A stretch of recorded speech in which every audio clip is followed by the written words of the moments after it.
നമ്മുടെ 555-നെ.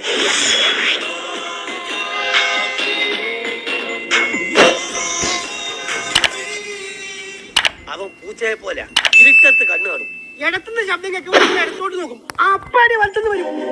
ഒരാളുടെയും കണ്ണുപെടാണ്ട് അടിച്ച് ഇഞ്ചപ്പരുവാക്കും. തെളിവാണെങ്കിലോ പൊടി പോലും ഉണ്ടാവില്ല കണ്ടുപിടിക്കാൻ. ഓൻ IAS ഇരുട്ട് അടി സർവീസ് IAS. പഴയ ജയിലറെ 1.5 കാലം കൊണ്ട് ഞൊണ്ടി സ്ഥലമാറ്റം വാങ്ങി പോയതേ മൂപ്പറ വീരകഥയിലെ ഒരേട് മാത്രം. അന്ന് അവന് ജയിലിലൊരു പേര് വീണു, മായാവി.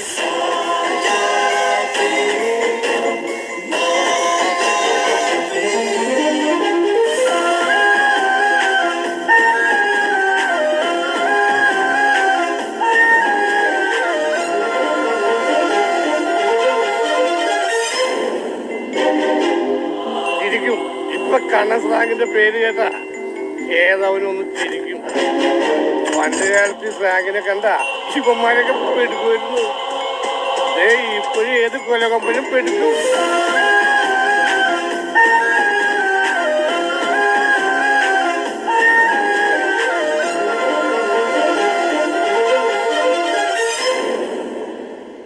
എന്താണ് ബോട്ട് പറഞ്ഞ? ഞങ്ങളൊരുത്തം വെള്ളത്തിലെറിഞ്ഞാണ്. ആരാണാ പറ്റി? ആ ഇന്ദുവിന്റെ മറ്റവൻ ഫ്രാങ്കിനവൻ വെള്ളത്തിലെടുത്തെറിഞ്ഞ. പിന്നെ അവനറിയാൻ ഞാൻ നിന്ന് കൊടുക്കേ.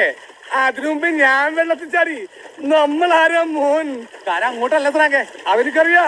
അങ്ങാട്ടി വന്നാലേ അവന്റെ വായിച്ചെന്ന് വിടും. തിരിച്ചു നീന്തിയാ വല്ല സഹാറ വരൂപ്പ് രസപ്പെടാ. നീ പറയാറില്ലേ എല്ലാ ആപത്തുകളിൽ നിന്നും രക്ഷിക്കാൻ കാവൽമാലാകെ പോലെ ഒരാൾ വരുമെന്ന്?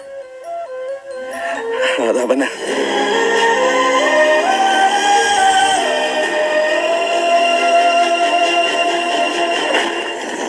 പകരം ചോദിക്കാൻ വരുമടാ.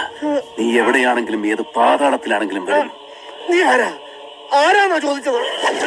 മായാവി. ഞാനൊരു സ്ഥലത്തിറങ്ങിയാൽ ആന കരിമ്പും കാട്ടി കയറുന്നത് പോലെയാ. ചവിട്ടി മെതിച്ച് മതിച്ച് ഇറങ്ങും.